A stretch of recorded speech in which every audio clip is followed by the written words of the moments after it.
যারা শুধু কোরআন তেলাওয়াত করে, ভাই উল্টা পাল্টা বুঝিয়েন না, মিডিয়ার ভাইরা উল্টা পাল্টা কাটিয়েন না, কথার আগে পরে বোঝার চেষ্টা করেন।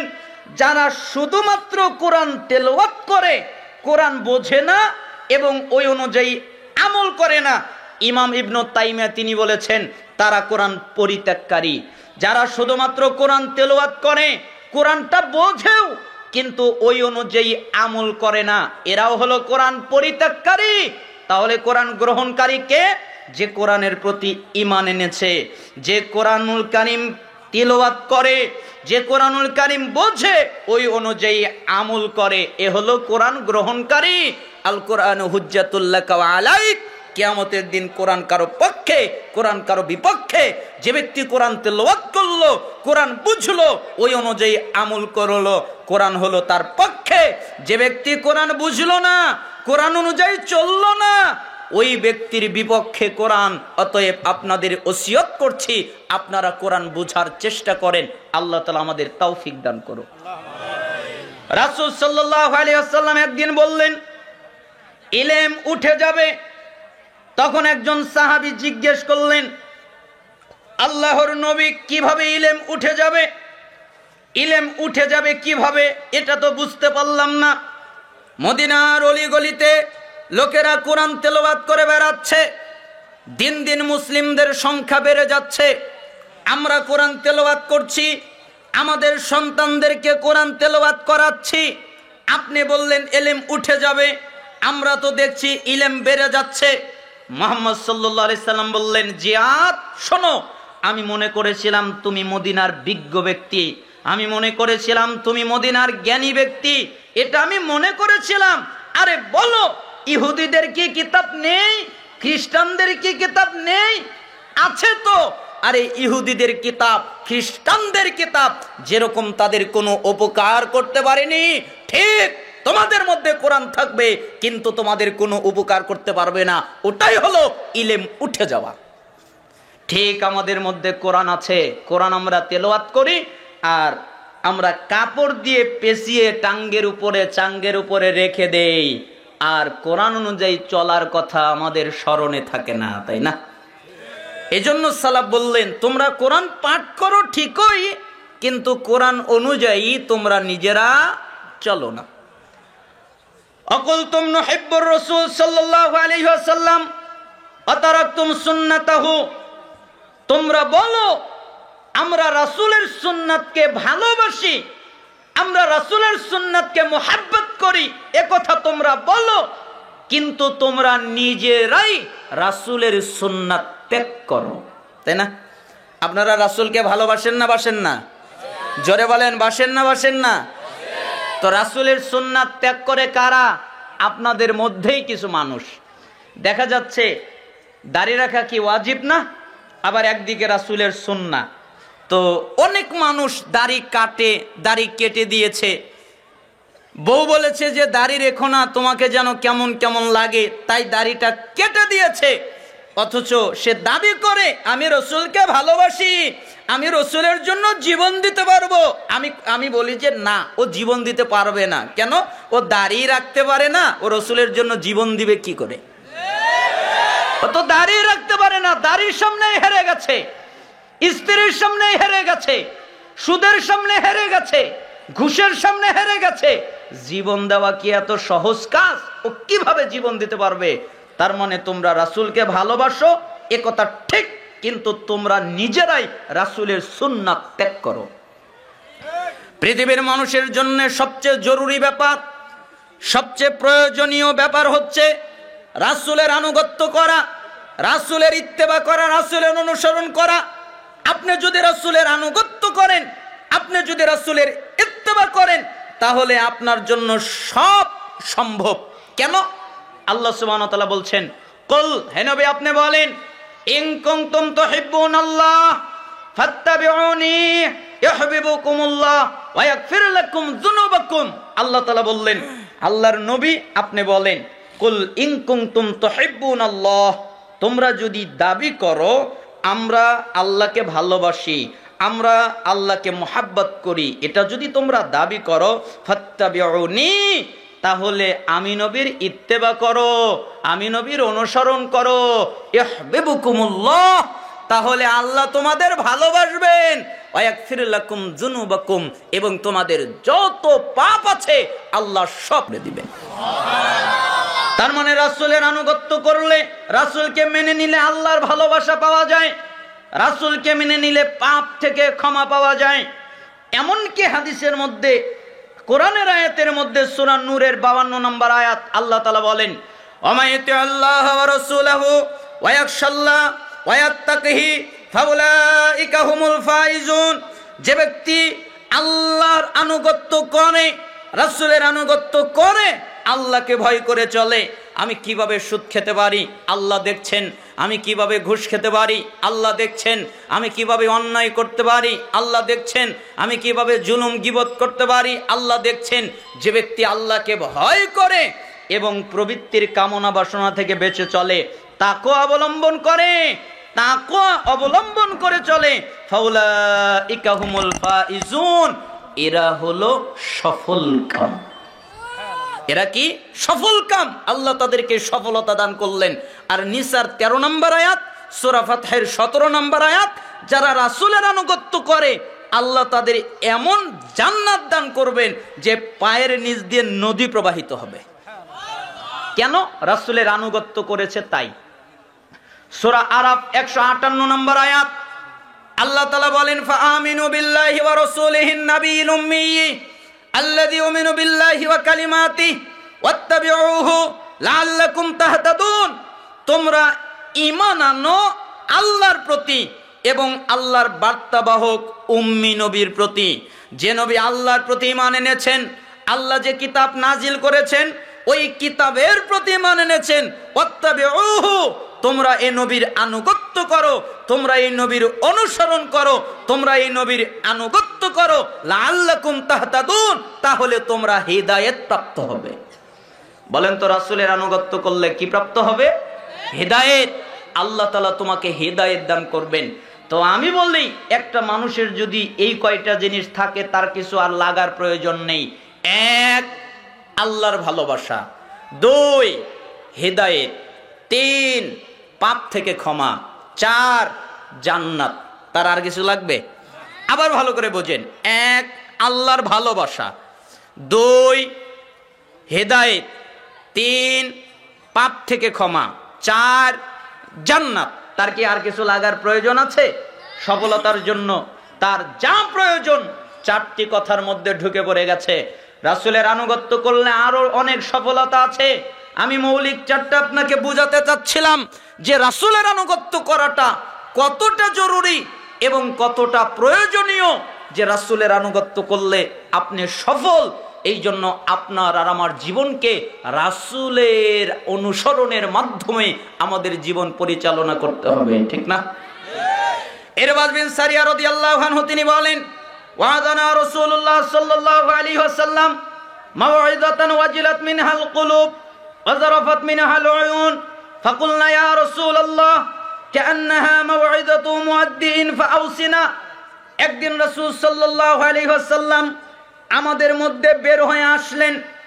এরপরে তিনি এমন আলোচনা করলেন তাতে আমাদের অন্তরটা ভয় পেয়ে গেল আর আমাদের চক্ষু দিয়ে পানি পড়তে লাগলো।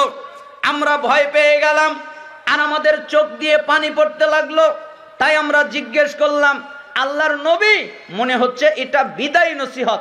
এই যে একটা হাদিস, আবু দাউদের 4607 নম্বর হাদিস, তিরমিজি 2676 নম্বর হাদিস, ইবনু মাজার 43 নম্বর হাদিস, ইবনু হিব্বানের 5 নম্বর হাদিস, সহিহ তারগিব ওয়াত তারহিবের 37 নম্বর হাদিস।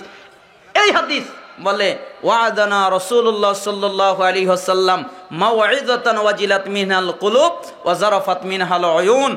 যে মহিলা প্যান্ডেল ভর্তি, একটু চেপে চেপে আপনারা বসবেন। আল্লাহ সুবহানাহু ওয়া তাআলা আপনাদের জান্নাতের মেহমান হিসেবে কবুল করুন। মা বোনেরা আপনারা বসেন এবং আরো যারা মা বোনেরা এসেছে তাদেরকে বসার সুযোগ করে দেন।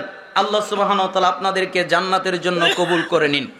তার মানে এই হাদিস দ্বারা এক শ্রেণীর লোক বলছে যে সুর দিয়ে কথা বলা বৈধ। কেন? আল্লাহর নবী বলেছেন যে তিনি যখন আলোচনা করলেন তখন অন্তর ভয় পেল আর চোখ দিয়ে পানি পড়তে লাগলো। তো আমি যখন যেদিন এই হাদিসের ব্যাখ্যা শুনলাম তখন আমি বললাম, কিভাবে অপব্যাখ্যা হয় গো? অপব্যাখ্যা হলে কি এরকম অপব্যাখ্যা হয়? আমার পাশে একজন বিখ্যাত শায়েখ বসে আছেন। পরের বাক্যেই আল্লাহর নবীর সাহাবী বলছেন যে আল্লাহর নবী মনে হচ্ছে বিদায় নসিহত, মনে হচ্ছে শেষ বাক্য, মনে হচ্ছে এরপরে আর আলোচনা করবেন না, এটা বিদায় নসিহত, এটা মনে হচ্ছে। আচ্ছা আপনি বলেন তো, আপনারা যদি জানতে পারেন যে আপনার বাপ মারা যাবে, আপনার চাচা মারা যাবে, আপনার কাকা মারা যাবে, ওগুলো দূরের বাদ দিলাম, আপনার বাপ মারা যাবে, আপনার ছেলে মারা যাবে, আপনার মা মারা যাবে, আপনি যদি এটা জানতে পারেন তাহলে কাঁদবেন না হাসবেন? জোরে বলেন, কাঁদবেন না হাসবেন? তো আপনি আপনার মাকে যত ভালোবাসেন, আপনি আপনার সন্তানকে যত ভালোবাসেন, আপনি আপনার নিজেকে যত ভালোবাসেন, তার চেয়ে বেশি সাহাবীরা নিজের চাইতেও, নিজের জীবনের চাইতেও মুহাম্মদ সাল্লাল্লাহু আলাইহি সাল্লামকে বেশি ভালোবাসতেন। তো তিনার মরার কথা শুনলে সাহাবীরা কাঁদবেন না হাসবেন? তাহলে ওই হাদিস এই জায়গায় ফিট হয় না, ওটা আরেক হাদিস। আরেক শ্রেণীর লোকেরা বলছে যে ইবনে মাজার 45 নম্বর হাদিস, এটা পড়লেই তো বোঝা যায় যে রাসূল সাল্লাল্লাহু আলাইহি সাল্লাম যখন খুতবা দিতেন তখন তার কণ্ঠ উঁচু হয়ে যেত, তার চক্ষু লাল হয়ে যেত, তার কণ্ঠস্বর বেড়ে যেত, তার ক্রোধ বেড়ে যেত, মনে হতো তিনি কোনো সৈন্য সামন্তকে ধমক দিচ্ছেন, এই এটা করো সেটা করো, এটা বলতেন। আর আবু দাউদের 3654 নম্বর হাদিস, উরওয়া বলছেন যে একদিন আমি সালাত আদায় করছিলাম, আয়েশা সিদ্দিকা রাদিয়াল্লাহু আনহা বলেন একদিন আমি সালাত আদায় করছিলাম আর আবু হুরায়রা আমার ঘরের পাশে আসলো, এরপরে এসে কি যেন বলল, আমি তা বুঝতে পারলাম না, তাই সে চলে গেল। আমি উরওয়াকে বললাম, উরওয়া জি তুমি কি বলতে পারো? কি বলবো? আবু হুরায়রাকে যদি আমি পেতাম তাহলে আবু হুরায়রাকে আমি বলতাম, তোমার মতো আল্লাহর নবী কথা বলেননি, তিনি যখন কথা বলতেন তখন তার কথা বোঝা যেত, তার বক্তব্য বোঝা যেত, এমনকি কেউ ইচ্ছা করলে তা গুনতে পারত, গণনা করতে পারত। এই অত্র দুটা হাদিস দ্বারা সালাফরা বলেছেন যে সালাফি যদি কেউ হতে চায়, সালাফি মানহাজে কেউ যদি থাকতে চায়, তাহলে সব ক্ষেত্রে সে রাসূলের অনুসরণ করবে, অতএব বক্তৃতার ক্ষেত্রেও সে রাসূলের অনুসরণ করবে, কাটা কাটা কথা বলবে যেন তার কথা মানুষ বুঝতে পারে। এখন যদি এই হাদিস আপনি না বোঝেন তাহলে তা আপনাকে বোঝানোর ক্ষমতা আমার নেই। আপনি কি হাদিস নিয়ে আসলেন? যে হাদিসের মধ্যে এসেছে যে তোমরা কোরআনকে সুর করে পড়ো। কেন? তোমরা যদি কোরআন সুর করে না পড়ো তাহলে আরেক হাদিসে এসেছে যে উম্মাত কোরআনকে সুর করে পড়ে না ওই উম্মাত আমার উম্মতের অন্তর্ভুক্ত নয়। কেন? সে কোরআনকে সুর করে পড়ে নাই, তাই সে আমার উম্মতের অন্তর্ভুক্ত নয়। তো আপনি যদি এ কথা বলেন তো এর মানে কি গানের সুর করে কোরআন তেলাওয়াত করা? দেখেন আপনি হাদিস দিয়েছেন, এবার আমি আপনার পাল্টা হাদিস দিচ্ছি, যেটা মুসনাদে আহমদের 16083 নম্বর হাদিস, ইমাম আলবানী সিলসিলায়ে সহিহায়ের 979 নম্বর হাদিস এবং সহিহুল জামের 2812 নম্বর হাদিস। হাদিসটি বিশুদ্ধ। তিনি বললেন বাদিরু বিল মাউতি সিত্তান, 6টি বিষয় আসার আগেই, 6টি বিষয় ঘটার পূর্বেই তুমি মৃত্যুর জন্য প্রস্তুতি গ্রহণ করো। অর্থাৎ এই 6টা আসার আগেই তুমি প্রস্তুতি গ্রহণ করো। ওয়া কাসরাতাশ শারত, তার একটা হচ্ছে মূর্খদের নেতৃত্ব। যখন মূর্খরা নেতৃত্ব দেবে তার আগেই তুমি মৃত্যুর প্রস্তুতি গ্রহণ করো। ওয়া বাইআল হুকমি, আরেকটা হলো যে ইমরাতাস সুফাহা, মূর্খদের নেতৃত্ব। ওয়া কাসরাতাশ শারত, আর হচ্ছে অধিক হারে পুলিশের নিয়োগ। ওয়া বাইআল হুকমি, আরেকটা হলো বিচার ফায়সালায় বিক্রয়। অর্থাৎ বিচার বিক্রি করবে, ফায়সালা বিক্রি করবে, মানে টাকা নিয়ে বিচার করবে, ফায়সালা করবে। আরেকটা হলো রক্তপাতকে মানুষ হালকা মনে করবে, একজন আরেকজনকে মেরে ফেলবে, কিছুই মনে করবে না। আরেকটা হলো আত্মীয়তার সম্পর্ক ছিন্ন করবে, মানুষ আত্মীয়তার সম্পর্ক নষ্ট করবে। আরেকটা হলো বাদ্যযন্ত্রের সুরে কোরআন তেলাওয়াত করবে, যেরকম বাদ্যযন্ত্র দিয়ে সুর তৈরি হয় ওইভাবে তারা কোরআন তেলাওয়াত করবে। তারা কোরআনকে গানের সুরে তেলাওয়াতের জন্য আর কারীদেরকে ভাড়া করে নিয়ে আসবে, তাদেরকে প্রাধান্য দিবে, যদিও তাদের জ্ঞান না থাকে। কেন? তাদের সুর আছে, গানের মতো করে সুর করবে। পত্র হাদিস দ্বারা বোঝা যায় ন্যাচারাল সুর। আল্লাহ আপনাকে যেই সুর দিয়েছে, মক্কা মদিনার ইমামদের সালাত দেখেন, তাদের সুর কত চমৎকার। তারা ন্যাচারাল ভাবে কোরআন তেলাওয়াত করে, নিজস্ব সুরে কোরআন তেলাওয়াত করে, সালাত আদায় করে, তারা কোনো ভঙ্গিমা করে না। তার মানে কোরআনও আপনি গানের সুরে অথবা অত্যাধিক বিকৃত করা সুরে আপনি তেলাওয়াত করতে পারবেন না। স্বাভাবিক যেটা সুর, ওই সুরে আপনাকে কোরআন তেলাওয়াত করতে হবে। আর যদি আপনি সালাফদের কথা নিতে চান, সালাফদের ফতোয়া নিতে চান যে এ ব্যাপারে সালাফরা কি বলেছে, তাহলে আমি আপনাকে বলতে চাই এ ব্যাপারে এই হাদিসটা সালাফরা কিভাবে বুঝেছে। যেমন ইমাম বাগাবী রাহিমাহুল্লাহ উনি বলেন যে মাত্রাধিক শব্দকে টেনে এবং গানের সুরে শব্দকে ত্বরান্বিত করে বক্তব্য দেওয়া নিষেধ। দলিল কোথায়? আত-তাহজিব কিতাবের 2য় খণ্ডের 342 নম্বর পৃষ্ঠায় এসেছে। এবং মিশরের একজন সিনিয়র স্কলার শেখ আলী মাহফুজ, ওনার মৃত্যু হয়েছে 1942 সালে। উনি বলেন যে বক্তাদের সুর দিয়ে বক্তব্য দেওয়া নতুন আবিষ্কৃত একটা বিদাত।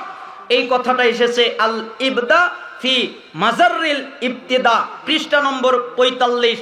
তার মানে তিনিও দাবি করছেন যে অতীত যুগে এরকম কোনো চিন্তা চেতনা ছিল না, এটা নতুন আবিষ্কার করা। কারণ সাহাবীরা এটা জানতেনই না, সালাফরা এটা জানতেনই না, এটা বুঝতেনই না। অনুরূপভাবে শেখ আবু বকর আবু জায়েদ একই কথা বলেছেন।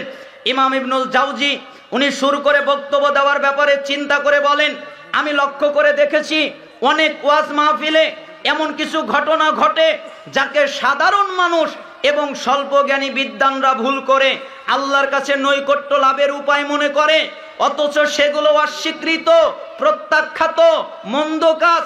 এটি কত আশ্চর্যের বিষয় যে ওয়াজের ময়দানে মানুষ সুর করে বিভিন্ন কায়দায় মিথ্যা কথা, বানোয়াট কথা, মিথ্যা কিচ্ছা, বানোয়াট কিচ্ছা তারা ঢুকিয়ে দেয়। সাইদুল খাতের কিতাবের 107 নম্বর পৃষ্ঠায় এসেছে। মোহাম্মদ রশিদ রেজা রাহিমাহুল্লাহ সুর দিয়ে বক্তব্য দেওয়ার বিধান উল্লেখ করতে গিয়ে লম্বা একটি কথা উল্লেখ করলেন। তিনি বললেন, ইমাম মুসলিম, ইমাম ইবনু মাজা এবং প্রখ্যাত সাহাবী জাবের বিন আব্দুল্লাহ হতে বর্ণিত হয়েছে, রাসূল সাল্লাল্লাহু আলাইহি সাল্লাম যখন ভাষণ দিতেন তখন তার চক্ষুদ্বয় লাল হয়ে যেত, তার আওয়াজ উঁচু হয়ে যেত, তার ক্রোধ কঠিন রূপ ধারণ করত, মনে হতো তিনি সৈন্যবাহিনীদেরকে ধমক দিচ্ছেন। মুসলিমের 867 নম্বর হাদিস এটাই হলো খুতবা দেওয়ার সুন্নতি পদ্ধতি। এই সম্পর্কে এটাই হলো সুন্নতি পদ্ধতি এবং প্রভাব এবং উপদেশের ক্ষেত্রে এর মাধ্যমে সফলতা আশা করা যায়। এটাই হলো শারঈ পদ্ধতি। এর বিপরীতে যা কিছু আছে সব হলো মাকরু এবং অপছন্দনীয়, এবং এর মধ্যে সবচেয়ে ঘৃণিত, সবচেয়ে খারাপ, সবচেয়ে জঘন্য মাকরু হলো সুর করা। যেমন কিছু তুর্কিরা আছে এবং আরো অন্যান্য দেশের লোকেরা আছে, যদি বলা হয় যে খুতবায় এসব সুর করা হারাম, তবে এটা উদ্ভট কথা নয়, এটা বাজে কথা নয়। কেননা তা বিশুদ্ধ সূত্রে প্রমাণিত, সুন্নাহর বিপরীত হওয়ার পাশাপাশি কিছু ক্ষেত্রে হলেও কাফেরদের সাথে সাদৃশ্যপূর্ণ তাদের ধর্মীয় বক্তব্য এবং তাদের ইবাদত বন্দেগীর ক্ষেত্রে, যদিও তা উদ্দেশ্যগতভাবে কাফেরদের সাদৃশ্যপূর্ণ নয়, এটা তারা উদ্দেশ্য নেয় না, তারপরেও এইসব ক্ষেত্রে তাদের বিরোধিতা করার স্বার্থে এগুলো পরিত্যাগ করাটাই কর্তব্য। যখন নবী করিম সাল্লাল্লাহু আলাইহি সাল্লাম আশুরার রোজাকেও তাদের বিরোধিতা করতেন। তাই তিনি যেরকম আলোচনা করতেন, কথা বলতেন, ঠিক ওইভাবে কথা বলাটাই পদ্ধতি সঠিক। আর সুর করা এটা হলো ঘৃণিত, মাকরু, আর এটাকে হারাম বললেও দোষণীয় হবে না। মাজাল্লাতুল মিনার খণ্ড 15 পৃষ্ঠা 28। এরকম আরো অনেক দলিল রয়েছে। আপনারা দেখবেন মদিনার একজন বিখ্যাত আলেম শেখ আব্দুল্লাহিল হাদি বিন আব্দুল জলিল আল মাদানি, আমার যখন আপনাদের এলাকায় আসলাম, আপনাদের এলাকায় অনাকাঙ্ক্ষিত ঘটনা ঘটে গেল। এরপরে তিনি পোস্ট করলেন যে সুর দিয়ে আলোচনা করার পক্ষে বিপক্ষে তিনি বিস্তারিত একটা আলোচনা করলেন নেটের মাধ্যমে। জুয়েল মাহমুদ সালাফি ওটাকে ছেড়েছে, আপনারা দেখতে পারেন। সেখানে বিস্তারিত আলোচনা, তিনি আরো অনেক দলিল প্রমাণ দিয়েছে। আমি সংক্ষিপ্তভাবে আপনাকে এতটুকু বলতে চাই, আল্লাহর নবী যেভাবে করতেন আপনি ওইভাবেই করেন, এর ভিতরেই কল্যাণ, এর বাহিরে কোনো কল্যাণ নাই। এজন্যই আল্লাহর নবী সাল্লাল্লাহু আলাইহি ওয়াসাল্লাম বললেন যে তারা সাহাবীরা বললেন, আল্লাহর নবী বের হয়ে আসলেন, আমাদের চোখ দিয়ে পানি পড়তে লাগলো, আমরা কাঁদতে লাগতাম।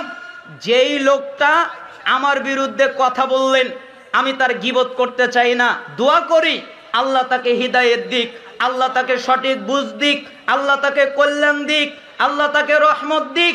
ওই লোক কতদিন কত জায়গায় আমি আমার গাড়িতে করে নিয়ে এসেছি।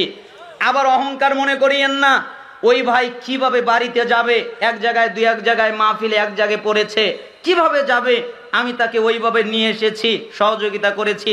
তিনি আমাকে মাহফিলে দাওয়াত দিয়ে আমি স্টেজে বসেছি, আর উনি আমার বিরুদ্ধে খালি গুতাচ্ছে যে সুর দিয়ে বক্তব্য দেওয়া হারাম। কে বলে? খালি গুতাচ্ছে। আপনারা দেখেছেন তো। আমি এজন্যই বক্তব্যের মাঠে খালি বললাম যে আল্লাহর নবী এভাবে বলে নাই, সুর দিয়ে বক্তব্য দেয় না। এভাবে বলতে বলতে সভাপতি আমাকে বলল যে আর বলার দরকার নাই, আমি থেমে গেছি, যাইনি, আর একটা বাক্যও বলিনি, আর কোনো কথাও বলিনি। কিন্তু তিনি আমাকে দাওয়াত দিয়ে নিয়ে এসে তিনি আমাকে অপমান করলেন। অসুবিধা নেই, আল্লাহ তাআলা তাকে হিদায়াত দান করুন। আমরা বলতেছিলাম ইরবাজ বিন সারিয়ার হাদিস। একদিন তিনি আলোচনা করলেন, আমাদের চোখ দিয়ে পানি পড়ে গেল, আমরা কাঁদতে লাগলাম, আমরা ভয় পেয়ে গেলাম, মনে হলো বিদায় নসিহত। তাই আমরা আল্লাহর নবীকে বললাম, আল্লাহর নবী আপনি তো চলে যাবেন, তাই আপনি আমাদেরকে উপদেশ করেন। তখন তিনি বললেন, উসিকুম বিতাকওয়াল্লাহ, আমি তোমাদেরকে আল্লাহকে ভয় করার উপদেশ দিচ্ছি। কেন এই কথা বললেন? আরো কথা বলতে পারতেন, কারণ মুহাম্মদ সাল্লাল্লাহু আলাইহি সাল্লাম জানতেন একটা মানুষের হৃদয়ে যদি আল্লাহর ভয় থাকে তাহলে ও কখনো জিনা করতে পারে না, সুদ খেতে পারে না, মিথ্যা কথা বলতে পারে না, দুর্নীতি করতে পারে না। কেন? ওর হৃদয়ের ভিতরে আল্লাহর ভয় আছে। তাই আল্লাহর নবী এই কথা বললেন, ওয়াসসামাই ওয়াত্তা ওয়া ইন তামার আলাইকুম আবদুন। আর তোমরা ভালো করে শুনে রাখো, আমার পরে তোমরা ভালো করে শুনে রাখো, তোমাদের যারা নেতা হবে, তোমাদের যারা আমির হবে, তোমাদের যারা শাসক হবে, তোমরা তাদের কথা শুনবে, তারপরে মানবে, আগেই না। শাসক বলেছে ওকে মার, নেতা বলেছে ওকে মার, আমির বলেছে ওকে মার, এরকম নয়। আগে নেতার কথা শুনবে, কথা ঠিক আছে কিনা। যদি কথা ঠিক থাকে তাহলে মানবে, যদি কথা ঠিক না থাকে তাহলে মানার প্রয়োজন নেই। কথা ঠিক মানবেন। একজন কৃতদাস যদি নেতৃত্ব দেয়, ওয়াইন তামার আলাইকুম আবদুন ওয়াইন্নাহুম মান ইয়াইশ মিনকুম বাদি ফাসায়ারা ইখতিলাফান কাসীরা ফাআলাইকুম বিসুন্নতি ওয়া সুন্নাতিল খুলাফায়ে রাশিদিন আল মাহদিয়িন। আর তোমরা যারা আমার পরে জীবিত থাকবে, আমি বেশি দিন তোমাদের মধ্যে বেঁচে থাকবো না, আমি তোমাদের মধ্য থেকে চলে যাব। তোমরা যারা আমার পরে জীবিত থাকবে, তোমরা যারা আমার পরে বেঁচে থাকবে, তারা দেখতে পারবে অনেক মতভেদ, অনেক মতানৈক্য, অনেক ইখতিলাফ। ওই ইখতিলাফের সময় তোমাদের উপরে আবশ্যক হলো আমার সুন্নাত আর আমার সাহাবীদের সুন্নাতকে শক্ত করে আঁকড়ে ধরা। বলেন তো, ইখতিলাফ দেখলে কার সুন্নাতকে আঁকড়ে ধরতে হবে? সাহাবীদের সুন্নাতকে আঁকড়ে ধরতে হবে। আপনি যদি দলিল দেন আর যুক্তি দেন যে ইলিশ মাছ খাওয়া এটা হালাল কে বলেছে, আপনি যদি যুক্তি দেন 3 আঙ্গুল দিয়ে ভাত খাওয়া হালাল, এটা কে বলেছে? তাহলে তা আমিও যুক্তি দিতে পারি যে বিড়ি খাওয়া হারাম কে বলেছে? বের করেন। আপনারও যেরকম যুক্তি আমারও ওইরকম যুক্তি। যুক্তিতে ইসলাম চলে না, ইসলাম চলে দলিলের উপরে। অতএব তোমরা যারা ইখতিলাফ দেখবে, মতভেদ দেখবে, তখন তোমাদের উপরে আবশ্যক কর্তব্য আমার সুন্নাতকে ফলো করা, আমার সাহাবীদের সুন্নাতকে ফলো করা। আদু আলাইহা বিন নওয়াজিস, মারির দাঁত দিয়ে কামড়ে শক্ত করে আঁকড়ে ধরবে। তোমরা যদি মরে যাও অথবা যাই হোক না কেন, মারির দাঁত দিয়ে যেরকম করে কাপড়কে টেনে কামড়ে ধরলে ছুটানো যায় না, ঠিক তোমরা আমলের মাধ্যমে সুন্নাতকে আঁকড়ে ধরবে, যেন তোমার থেকে সুন্নাত ছুটে যায় না। এজন্য আমরা বলতে চাই, আমরা আহলুল হাদিস মানুষ, আমরা আহলুল হাদিসের বাচ্চা, আর আমরা ফাঁসির মঞ্চে ঝুলতে রাজি আছি, আমরা ফাঁসির মঞ্চে যেতে রাজি আছি, জোরে আমিন বন্ধ করতে রাজি নাই। এটা হলো আমাদের চরিত্র, এটা হলো আমাদের গুণ। আমরা রফুল ইদান ত্যাগ করতে রাজি নাই, আমরা বুকে হাত বন্ধ করতে রাজি নেই, আমরা পায়ে পা কাঁধে কাঁধ মেলানো বন্ধ করতে রাজি নেই, আমরা ইমামের পিছনে সূরা ফাতিহা বন্ধ করতে রাজি নেই, আমরা জানাজার সালাতে সূরা ফাতিহা বন্ধ করতে রাজি নেই। প্রয়োজনে আমরা বুলেটের আঘাত খাবো, প্রয়োজনে আমরা বোমার আঘাত খাবো, প্রয়োজনে আমরা ফাঁসির মঞ্চে ঝুলবো, তবু রাসূলের সুন্নাত ত্যাগ করতে রাজি নেই। এটাই আহলুল হাদিসের বৈশিষ্ট্য হওয়া জরুরি, চরিত্র এটা। তারা সুন্নাত কখনো ত্যাগ করবে না। তাই তো আল্লাহর নবী বললেন, আদু আলাইহা বিন নওয়াজিস, মারির দাঁত দিয়ে কামড়ে শক্ত করে আঁকড়ে ধরবে। আর সালাফরা এর ব্যাখ্যা করলেন যে এর অর্থ হলো তোমরা আমলের মাধ্যমে সুন্নাতকে বাস্তবায়ন করবে, অটুট রাখবে, সুন্নাত করার মাধ্যমে আমলের মাধ্যমে বাস্তবায়ন করবে, যেন তোমার থেকে সুন্নাত ছুটে না যায়। ওয়াইয়াকুম মুহদাসাতিল উমুর ফাইন্না কুল্লা বিদআতিন দালালা। আর তোমরা দ্বীনের মধ্যে নতুন কিছু আবিষ্কার করবা না, নতুন কিছু তৈরি করবা না। কেন? দ্বীনের মধ্যে নতুন কিছু আবিষ্কার করা, নতুন কিছু তৈরি করা সবগুলো হলো গোমরাহি, সবগুলো হলো দলালা, সবগুলো হলো ভ্রষ্টতা। আরেক হাদিসে এসেছে, ওয়া কুল্লু দালালাতিন ফিন্নার, আর প্রত্যেক ভ্রষ্টতার পরিণাম হলো জাহান্নাম। আপনি ইবাদত বানালেন কেন? আপনাকে ইবাদত কে বানাতে বলেছে? আপনি ইবাদত বানালেন কেন? আল্লাহর নবী, আল্লাহর নবীর মাধ্যমে ইবাদত দিয়েছেন, আপনি বানালেন কেন? ফরজ সালাতের পরে মুনাজাত নিয়ে মারামারি হয় না? আপনাদের এলাকায় মনে হয় না?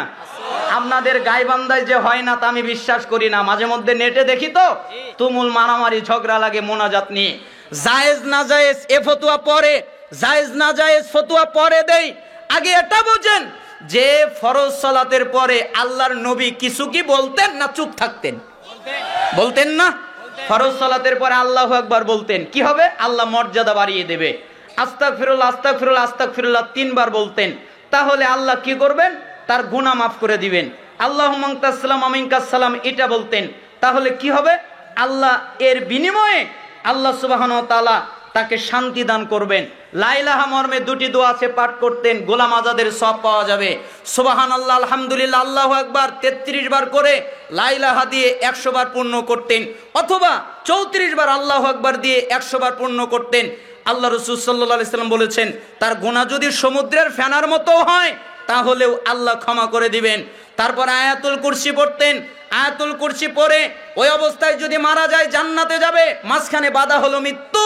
সূরা ইখলাস, সূরা ফালাক, সূরা নাস প্রত্যেক ওয়াক্তে একবার করে, ফজর আর মাগরিবের পরে 3 বার করে পাঠ করতেন। এগুলো ধ্বংস করলো কে? মুনাজাত। মুনাজাত হুজুর আপনি খালি বুঝেছেন মুনাজাত ইবাদত, ইবাদত দোয়া ইবাদত, আর দোয়া হুয়াল ইবাদত, এটাই বুঝেছেন। দোয়া খালি ইবাদত হয় না, ইবাদত 3 কায়দায় হয়। আল্লাহ যে দিন দিয়েছে তা থেকে যদি বাড়ান তাহলে হয় বিদআত, আল্লাহ যে দিন দিয়েছে তা থেকে যদি কমান তাহলে হয় বিদআত, আল্লাহ যেই দিন দিয়েছে তা থেকে যদি চেঞ্জ করেন তাহলে হয় বিদআত। বাড়াতেও পারবেন না, কমাতেও পারবেন না, চেঞ্জ করতে পারবেন না। তা আল্লাহর নবী দোয়া দিয়েছেন, আপনি চেঞ্জ করলেন কেন? হুজুর এই চেঞ্জ করা এটার নাম হলো বিদআত। শুধু তাই নয়, তিনি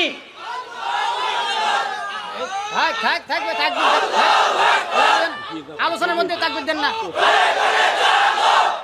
তাকবীর আপনাদের উত্তেজিত আমি করতে চাচ্ছি না, উত্তেজিত হওয়ার প্রয়োজন নেই। আপনারা মনোযোগ সহকারে শুধু বোঝেন, তাই আমার জন্য কল্যাণের ওসিলা হবে। আমরা বলছিলাম যে মুনাজাত আল্লাহর নবী ইবাদত করেছেন, দোয়া করেছেন, তাহলে আমরা বলতে পারি দোয়া করা ইবাদত। যেটা আল্লাহর নবী করেছেন ওই দোয়া করা কি ইবাদত। আল্লাহর নবী জীবনে কি কোনোদিন সাহাবীদেরকে নিয়ে হাত তুলে মুনাজাত করেছেন? আচ্ছা, আপনারা এরকম একটা সহিহ হাদিস বের করেন। আমার জানা আছে সহিহ হাদিস নাই, তাহলে জয়ীফ হাদিস বের করেন। আমার জানা আছে জয়ীফ হাদিস নাই, তাহলে একটা জাল হাদিস বের করেন। আমার জানা আছে জাল হাদিসও নাই, মুনাজাত শব্দটাই একটা জাল হাদিস বের করেন। যে জাল হাদিসের মধ্যে লেখা আছে যে আল্লাহর নবী সাহাবীদেরকে নিয়ে সম্মিলিতভাবে হাত তুলে দোয়া করলেন, আর আল্লাহর নবী দোয়া করলেন আর সাহাবীরা আমিন আমিন বললেন, এরকম কোনো হাদিস নাই। তার মানে আল্লাহর নবী করে নাই, এই জন্য মুনাজাত বা দোয়া হাত তুলে সম্মিলিত মুনাজাত না করাটা সুন্নাত। আল্লাহর নবী যে জিকির আজকার করেছেন ওই জিকির আজকার করা সুন্নাত। আল্লাহর নবী জিকির আজকার করে নাই, তাই না করার নাম সুন্নাত। তাহলে তোমরা দিনের মধ্যে নতুন কিছু আবিষ্কার করবা না, ধর্মের নামে নতুন কিছু আবিষ্কার করবা না। নতুন কিছু আবিষ্কার করার পদ্ধতি বা দায়িত্ব কে দিল? আপনার যদি এতই দরকার হয়, মানুষ গাড়ি বানিয়েছে অকটেন দিয়ে চলে, পেট্রোল দিয়ে চলে, গ্যাস দিয়ে চলে, আপনি একটা নতুন আবিষ্কার গাড়ি তৈরি করেন, যে লেটেস্ট মডেলের গাড়ি, এই মডেলের গাড়িতে অকটেনও লাগে না, পেট্রোলও লাগে না, কিছুই লাগে না, গ্যাসও লাগে না, খালি যমুনা থেকে পানি উঠাবে, ভরবে আর চলবে। তা আপনি গাড়ি বানান, তা আপনি ইবাদত বানাতে গেলেন কেন? ইবাদত তো দিয়েই দিয়েছেন। তাই আল্লাহ নবী বলেছেন তোমরা দিনের মধ্যে নতুন কিছু তৈরি করবা না, সবকিছু গোমরাহ। আবু দাউদ 4607, তিরমিজি 2676, ইবনে মাজার 43, ইবনে হিব্বানের 5, সহিহ তারগিব ওয়াত তারহিবের 37 নম্বর হাদিস। হাদিসের মান সহিহ। আল্লাহ তাআলা আমাদেরকে আমল করার তৌফিক দান করুন। তার মানে তোমরা বলো আমরা রাসূলকে ভালোবাসি, কিন্তু তোমরা তার সুন্নাতকে ত্যাগ করো। 4, ওয়াকুলতুম নালাহানু ইবলিস ওয়া তাতুমুহু, তোমরা বলো ইবলিশ খারাপ, ইবলিশ মন্দ, ইবলিশ জঘন্য, এ কথা তোমরা বলো, কিন্তু তোমরা নিজেরা ওই ইবলিশেরই আনুগত্য করো। কয় কিন্তু ইবলিশ খারাপ, এদিকে বলে যে আমরা রাসূলকে ভালোবাসি, রাসূলের সুন্নাত মানে না, আর ওদিকে বলে যে ইবলিশ খারাপ, আবার ইবলিশেরটাই মানে, তাই না? অতএব আমাদেরকে ইবলিশের কথা অনুযায়ী চলা যাবে না। আল খামিসাতু তারাকতুম উয়ুবাকুম আখাযতুম ফি উয়ুবিন নাস। 5, তোমরা নিজের দিকে ব্যস্ত না হয়ে আরেকজনকে নিয়ে ব্যস্ত হয়ে যাও। নিজে যে পাপ করেছো এ চিন্তা তোমার নেই, নিজে যে গুনাহ করেছো এ চিন্তা তোমার নেই, নিজে যে অপরাধ করেছো এ চিন্তা তোমার নেই। তোমার এক পা জাহান্নামের ভিতরে চলে গেছে, তোমার এ চিন্তা নেই আরেকজন কি করেছে এটা নিয়ে তোমরা ব্যস্ত হয়ে গেছো। অথচ তোমাদের উচিত ছিল নিজেকে নিয়ে ব্যস্ত হয়ে যাওয়া। মুসলমানদের আদর্শ দেখবেন, একটু হাদিসের মাধ্যমে দেখেন। মুসলিমের 2564 নম্বর হাদিস। আল্লাহর নবী সাল্লাল্লাহু আলাইহি সাল্লাম মুসলমানদের আদর্শ উল্লেখ করতে গিয়ে একটা হাদিস উল্লেখ করলেন। তিনি বললেন, আবু হুরায়রা রাদিয়াল্লাহু আনহু বলেন, রাসূল সাল্লাল্লাহু আলাইহি ওয়াসাল্লাম বলেছেন, লা তাহাসাদু, তোমরা পরস্পরে হিংসা করো না, ওয়ালা তানাজাসু, তোমরা নিজেদের মধ্যে দালালি করে দাম বাড়িয়ে দিও না, ওয়ালা তাবাগাদু, তোমরা নিজেদের মধ্যে বিদ্বেষ রেখো না, ওয়ালা তাদাবারু, তোমরা কেউ কারো পিছু নিও না, পিছনে লেগে কে কি পাপ করেছে এগুলো বের করার চেষ্টা করো না, ওয়ালা ইয়াবি বাদুকুম আলা বাইবাত, তোমরা কারো কেনা বেচার সময় আগ বেড়ে কেনা বেচা করো না। তোমার একজন ভাই কিছু কিনেছে, তুমি ওই জিনিস কিনতে যেও না। তোমার ভাই একটা জিনিস বিক্রি করেছে, তুমি ওই সময় বিক্রি করতে যেও না, কেন? তোমার ভাইয়ের কষ্ট হবে। ওয়াকুনু ইবাদাল্লাহি ইখওয়ানা, তোমরা আল্লাহর বান্দা, ভাই ভাই হয়ে যাও। আল মুসলিম আখুল মুসলিম, মুসলমান মুসলমানের ভাই, মায়ের পেটের ভাই যেমন ভাই, একজন মুসলমান আর একজন মুসলমানের তেমন ভাই। লা ইয়াজলিমুহু, মুসলমান মুসলমানের উপরে জুলুম করতে পারে না। ওয়ালা ইয়াখযুলুহু, মুসলমান মুসলমানকে তুচ্ছ তাচ্ছিল্য করতে পারে না। মুসলমান মুসলমানকে সহায়হীনভাবে, সম্বলহীনভাবে ছেড়ে দিতে পারে না। ওয়ালা ইয়াকযিবুহু, মুসলমান মুসলমানের সাথে মিথ্যা বলতে পারে না, ওয়ালা ইয়াহকিরুহু, হেয় করতে পারে না, তাচ্ছিল্য করতে পারে না। আত্তাকওয়া হাহুনা ওয়া ইউশিরু ইলা সাদরিহি সালাসা মাররাতিন, এ কথা বলে তিনি বুকের দিকে ইঙ্গিত করে বললেন তাকওয়া এখানে, তাকওয়া এখানে, তাকওয়া এখানে, তিনবার ইঙ্গিত করে বললেন তাকওয়া এখানে। এরপরে বললেন বিহাসবি ইমরিইম মিনাশ শাররি আইয়াহকিরা আখাহুল মুসলিম, প্রত্যেক মুসলমানের জন্য আরেকজন মুসলমানের, প্রত্যেক মুসলমানের জন্য খারাপ হওয়ার জন্য এতটুকু যথেষ্ট, সে আরেকজন মুসলমানকে খারাপ ভাবে, আরেকজন মুসলমানকে খারাপ বলে। তার মানে আমি যদি আরেকজন মুসলমানকে খারাপ বলি তাহলে আমি খারাপ। কুল্লুল মুসলিম আলাল মুসলিমে হারাম দামুহু ওয়া মালুহু ওয়া ইরদুহু, প্রত্যেক মুসলমানের উপরে অপর মুসলমানের জন্য হারাম। মুসলমান মুসলমানের রক্ত বের করতে পারে না, মুসলমান মুসলমানের সম্পত্তি মেরে দিতে পারে না, মুসলমান মুসলমানের সম্মান নষ্ট করতে পারে না। এটা হতে পারে না। এটা হলো মুসলমানদের আদর্শ, এটা হলো সালাফদের আদর্শ, এটা হলো আহলে হাদিসদের আদর্শ। তার মানে আমি আপনাকে বোঝাতে চাচ্ছিলাম যে নিজেকে নিয়ে চিন্তা করেন, আরেকজনকে নিয়ে চিন্তা করার দরকার নেই। 5টা কথা বললেন। 1, তুমি আল্লাহর পরিচয় পেয়েছো, তার হক আদায় করো না। আল্লাহর হক কি? একমাত্র আল্লাহর ইবাদত করা, তার সাথে কাউকে শরীক না করা। 2, তুমি কোরআনুল কারীম পাঠ করো ঠিকই, কিন্তু ওই অনুযায়ী চলো না, অথচ তোমার জন্য উচিত হলো কোরআন অনুযায়ী চলা। 3, তুমি বলো আমি রসুলকে ভালোবাসি, মহাব্বত করি, কিন্তু তার সুন্নাত মানো না, অথচ তোমার জন্য জরুরি হলো তার সুন্নাতকে মেনে নেওয়া। 4, তুমি বলো, এটা তুমি বলে যাও যে ইবলিশ খারাপ, ইবলিশ জঘন্য, কিন্তু মানার ক্ষেত্রে ইবলিশকেই মানো, অথচ তোমার উচিত হলো ইবলিশকে না মানা। 5, তুমি নিজের দিকে না তাকিয়ে আরেকজনকে নিয়ে ব্যস্ত হয়ে যাও, আরেকজনের দিকে ইঙ্গিত করো, অথচ তোমার উচিত ছিল নিজেকে নিয়ে ব্যস্ত হয়ে যাওয়া। এই 5টা কারণে তোমার দোয়া কবুল হয় না। 5টা পাপ ছেড়ে দাও, আল্লাহ তোমার দোয়া কবুল করবেন। জামি বায়ানিল ইলমিহি ওয়া ফাদলিহি, অত্র কিতাবের 1220 নম্বর বর্ণনা।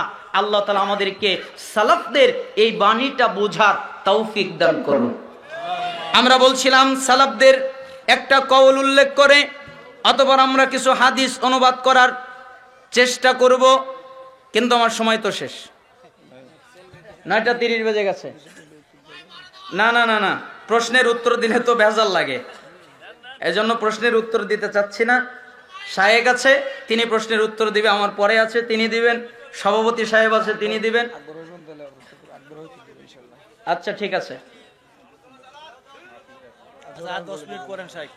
আচ্ছা ঠিক আছে। একটা হাদিস আপনাদের সামনে অনুবাদ করে আমি আমার আলোচনা ছেড়ে দিচ্ছি, যেহেতু আমার নির্দিষ্ট টাইম ছিল হলো 9:15 পর্যন্ত, এখন 9:30 বাজে, 15 মিনিট 16 মিনিট আমি পার করে ফেলেছি।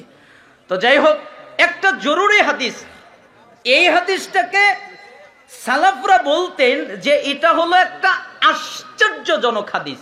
কেন আশ্চর্যজনক হাদিস? কারণ এরকম হাদিস দ্বিতীয় আর নাই, দ্বিতীয় আর একটাও নাই। কেন?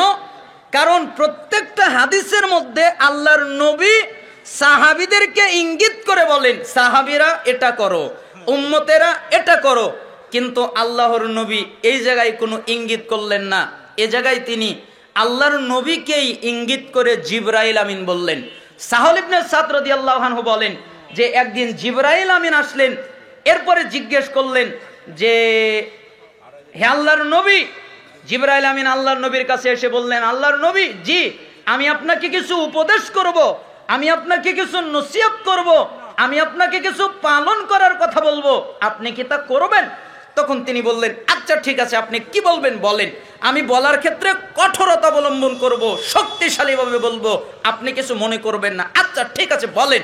তখন রাসূল সাল্লাল্লাহু আলাইহি সাল্লাম বললেন, ইয়া মুহাম্মদ, হে মুহাম্মদ, ইসমা শিতা ফাইন্নাকা মাইতুন, শোনেন, আপনি যতদিন খুশি জীবন যাপন করেন, কিন্তু মনে রাখেন আপনি মৃত্যুবরণ করবেন।